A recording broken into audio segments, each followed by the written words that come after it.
Hi there, this is just one of a number of videos relating to the Hotpoint FDW60 dishwasher, which will involve dismantling and component replacement. I'll also be covering some of the error codes associated with this model during the relevant videos. If you need information about what different error codes mean, visit www.selfix-uk.co.uk and click on the error codes. In this video I'll be removing and refitting the soap and rinse aid dispenser. The main reason you'd need to replace it is if the lid broke off, or there was a rinse aid leak, or it failed to operate due to a faulty solenoid. Although this compartment may be different in appearance on a number of other makes, access to it is pretty much the same, and this video could also be useful on other makes models such as Creda, Indesit, Ariston, Bosch, to name just a few. Before you start work on any domestic appliance, remember to disconnect it from the mains power supply first. Along the inside edge of the door are a number of screws. These hold the front panel on. Undo them from top to bottom, but don't touch the last screw.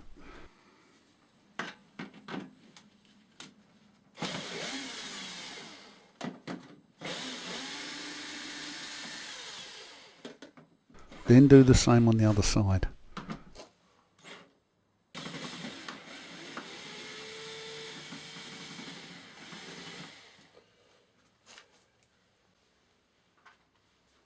Now grip the lower part of the door panel and lining with one hand while you undo the bottom screw. This will prevent the panel from dropping down. Still holding it, remove the other bottom screw. Support the top of the panel with one hand while you continue to grip the bottom section with the other. This should allow you to close the door without the panel falling out or getting trapped on the kick plate. With the door closed, grip either side of the door panel and ease it down from the control section and it will come free.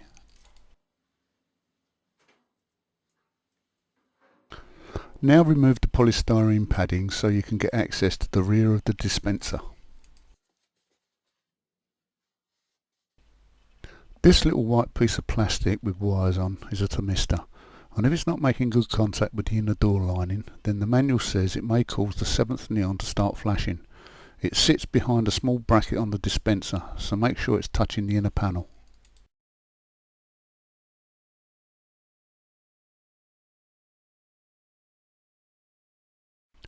If you're changing the dispenser because it's not working, then you may want to test the solenoid first.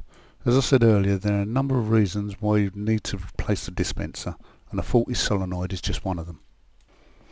Any testing should be done with the meter rather than just a neon screwdriver. And in this case you can see I'm getting a reading, so the solenoid's okay.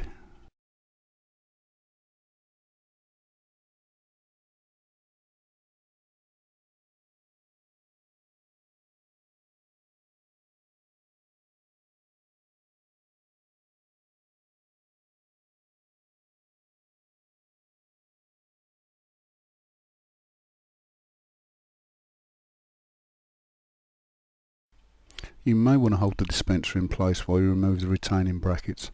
Normally the seal will hold it tight, but to be on the safe side it is advisable just to give it that extra bit of support from the front while you take the last screw out.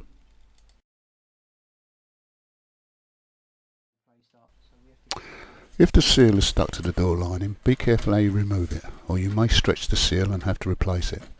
If you're replacing the dispenser anyway, then it should come with a new seal, so you've nothing to worry about. The seal sits in a groove around the edge of the dispenser, and providing it's in good condition and located properly, it will form a suitably watertight joint. In most cases these units are not serviceable, so I'm not wasting time dismantling this one. Needless to say, if it's faulty, change it. You may want to rub a bit of silicone between the seal and the dispenser, just to hold it in place. That's fine, whatever makes the job easiest for you. But what you don't want is for the seal to protrude out between the dispenser and the door. This would allow steam to get into the door cavity and possibly short out some of the terminals on the module.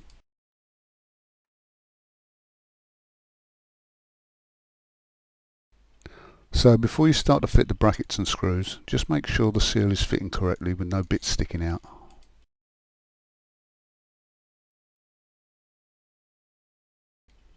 Hold the dispenser in place with one hand while you fit the top bracket, or at least one of the screws.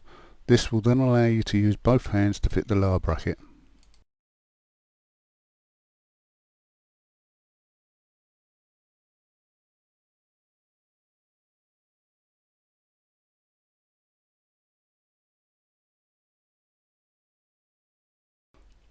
Because the brackets rest on the dispenser, you don't have to hold them while you fit the screws.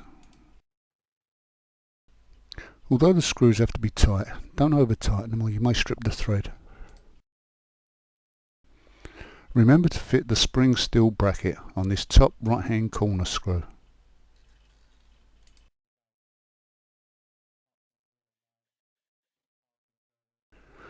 Just to recap, this thermistor is held against the inner door lining by the previously mentioned spring steel bracket, and if it should come adrift, the manual states you would get an error code where the 7th LED would flash. That's the delicate 50 degree. When you've rectified any flashing light error, you'll have to switch the machine off via the on-off button for about 10 seconds, then switch it back on again, and this will clear the fault and reset the module.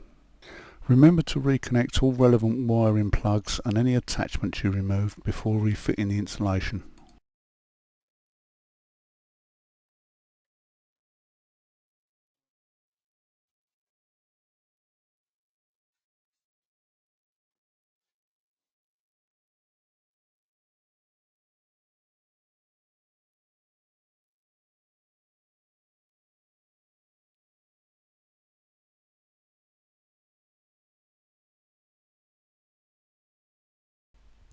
There are two little pegs under the fascia panel that fit into the top of the outer door panel, so it has to be lifted into place before the screws are fitted. When the top of the door panel has been located onto the pegs, grip the bottom of the door assembly to hold both the inner and outer sections of the door together and open it. When it's fully open, keep hold of it and fit one of the bottom screws.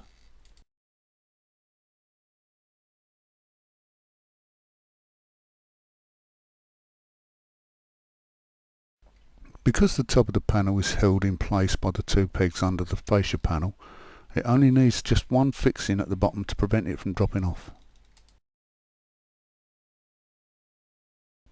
You can now fit the screw on the other side.